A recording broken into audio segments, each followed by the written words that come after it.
l'artiste, j'espère que tu vas bien. Donc on se retrouve sur cette nouvelle vidéo. Ça va être un petit tutoriel assez simple sur le protocole Ambient Finance, qui est lui-même donc un DEX, un Decentralized Exchange, basé sur Ethereum, Scroll et Canto Network. T'inquiète, tu vas pas être obligé de passer par le réseau Ether et de taper des 15-20 $ de fees pour faire des swaps. Sur cette stratégie, moi je vais passer par Scroll. Le montant que je vais utiliser pour cet airdrop est vraiment propre à chacun.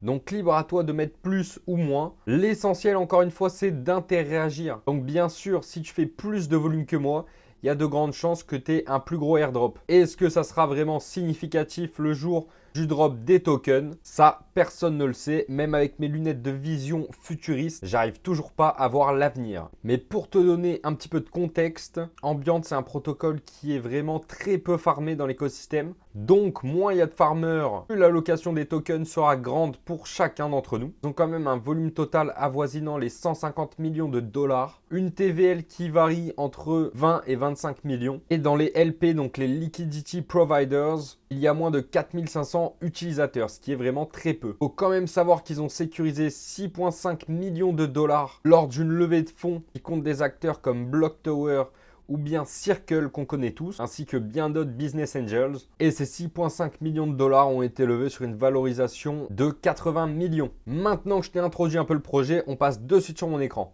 Je voulais juste te faire un petit aparté sur ZKF. Si tu avais pu claim cet airdrop que j'avais partagé sur Instagram, dans ce cas, tu as dû recevoir tes tokens ZKF.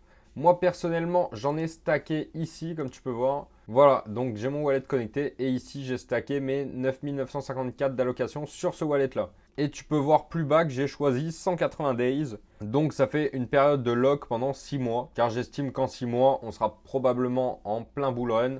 Donc ça peut être intéressant de récupérer mes tokens à ce moment-là. Voilà, maintenant la part est faite, on peut passer à la suite. Donc Ambient, comme tu vois, protocole très peu suivi, étant donné qu'on a 22 000 followers. Et là, je viens de remarquer qu'ils font un partenariat avec Blast. C'est l'airdrop que je farm aussi en full passif où j'avais juste stacké un Ether dessus et je récupère mes spins à chaque fois. Bref, on va pas s'éparpiller trop. Donc pour commencer, tu as juste à te rendre sur ambient.finance. Je te mettrai le lien dans la description de cette vidéo comme d'habitude. Tu connectes ton wallet, MetaMask ou Rabbi, je sais pas ce que tu utilises. D'ailleurs, Rabbi, je ne l'utilisais pas, mais je me suis fait un petit wallet il y a quelques jours là et c'est très utile parce qu'il peut te scanner en plus de ça les smart contracts avant de les signer, te dire un peu ce qu'il y a dedans, donc c'est assez pratique. Pour commencer, il faut que tu choisisses ta blockchain. Moi, je vais prendre Scroll parce qu'il y a beaucoup moins de frais qu'Ether et Canto, c'est moins intéressant, donc je te conseille l'un des deux, Ether ou Scroll. Tu te rends bien sûr dans Swap. Et ici, tu vas swapper ce que tu as dans ton wallet. Moi, j'ai déjà fait un swap juste avant cette vidéo, mais je vais en refaire vers de l'USDC. Hop. Bien sûr, c'est là donc plus tu fais de volume, plus ça peut être intéressant pour la future allocation. Mais tu peux très bien faire 40 swaps de 10 $ si tu veux, ou un swap de 400 $ si tu as les moyens. La transaction a été successfully completed. Superbe. Donc là, je peux faire le sens inverse. Hop, on met le max. On va faire Approve USDC. Refaire un swap. Donc comme d'habitude, je conseille 5-6 swaps. Allez, 4-5 si tu veux. Minimum. Voilà, une fois que tu as réalisé tes 4-5 swaps, tu peux aller dans Trade. Et dans Trade, on va devoir mettre du coup un petit ordre limite. Donc là, peu importe le montant. Moi, je vais mettre, allez, 10 $ parce qu'en général, tu as un minimum.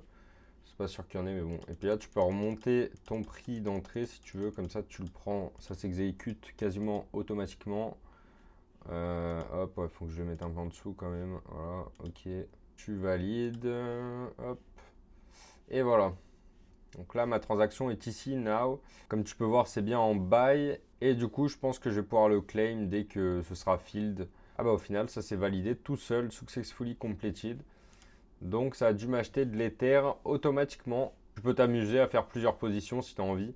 Mais je pense qu'une seule est suffisante. Peut-être que la remove ça peut être utile aussi. Donc bon, tu sais quoi, je vais remove en même temps. Ça me fait une transaction supplémentaire. Voilà. Donc c'est bon, mon ordre a été enlevé aussi. Maintenant tu te rends en pool tout simplement. Et là on va devoir ajouter de la liquidité. Hop, donc là, je provide ma liquidity. Et avec ce curseur-là, tu peux donc choisir ta fourchette dans laquelle ta liquidité va pouvoir être opérée.